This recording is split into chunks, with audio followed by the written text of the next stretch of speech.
اور ہم نے سمود کے پاس ان کے بھائی صالح علیہ السلام کو پیغمبر بنا کر بھیجا. انہوں نے فرمایا کہ اے میری قوم تو اللہ کی عبادت کرو, اس کے سوا کوئی تمہارا معبود نہیں. اس نے تم کو زمین کے مادہ سے پیدا کیا. زمین کے مادہ سے اللہ انسان کو کس سے پیدا کیا؟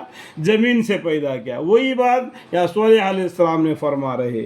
اور اس نے یعنی اللہ تعالیٰ نے, اس نے کا مطلب کیا ہے؟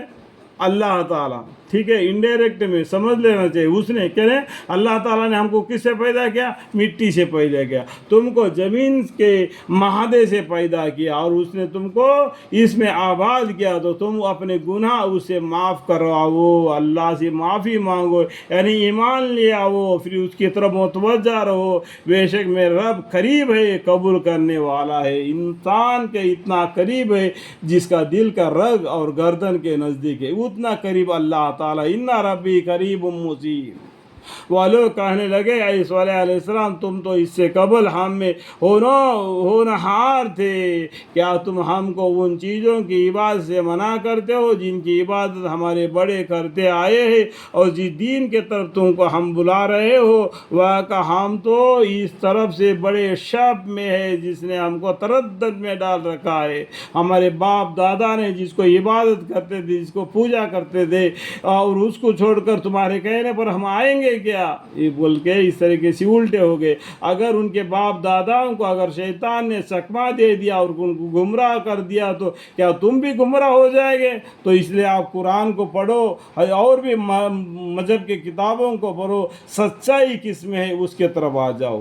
آپ نے فرمایا کہ اے میری قوم بھلا یہ تو بتلاؤ کہ اگر میں اپنے رب کی جانب سے دلیل پر ہوں اور اس نے مجھ کو اپنی طرف سے رحمت یعنی نبوت عطا فرمائی ہو, سو اگر میں خدا کا کہنا نہ مانو تو پھر مجھ کو خدا سے کون بچا لے گا؟ تم تو سراسر میرا نقصان ہی کر رہے ہو. اور اے میری قوم تم جو معجزہ چاہتے تھے, دیکھو یہاں پر دبی ہوئی کہانی بہت سے ہے. آپ قصص الانبیاء پڑھنے سے معلوم ہو جائے کہ اونٹنی کا پیدا ہونا, صالح علیہ السلام کا قصہ پڑھنے سے آپ کو معلوم ہو جائے گا. ٹھیک ہے, یہ اونٹنی ہے اللہ کی جو تمہاری دلیل ہے, سو اس کو چھوڑ دو کہ اللہ کے زمین میں کھادی پھرا کرے, اور اس کو برائی کے ساتھ ہاتھ مت لگانا, کبھی تم کو فوری یعنی جلدی عذاب آ پکڑے. تو اونٹنی کو ایک آزمائش کے لیے اللہ تعالیٰ نے بھیج دیا صالح علیہ السلام کی قوم کی طرف. ٹھیک ہے, سو انہوں نے اس کو مار ڈالا.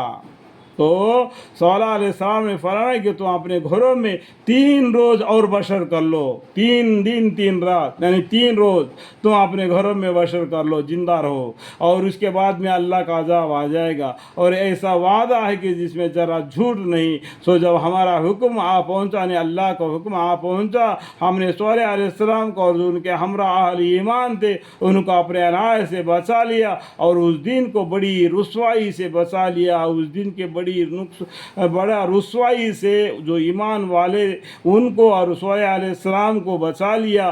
بے شک آپ کا رب ہی بڑی قوت والا غلبہ والا ہے. ان کے قوم کو ایسا برباد کر دیا جیسا ان کے گھروں میں آندے پڑے رہے, کبھی ان کے گھروں میں بسے ہی نہ تھے. اس طریقے سے پامال کر کے رکھ دیا.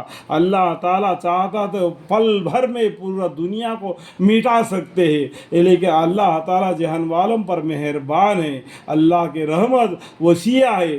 اللہ تعالیٰ صبر کرتے یہاں تک صبر کرتے بندہ مرتے تب بھی کلمہ پڑھتا ہے کیا, مغفرت مانگتا ہے کیا نہیں. اس بات کو جان لو.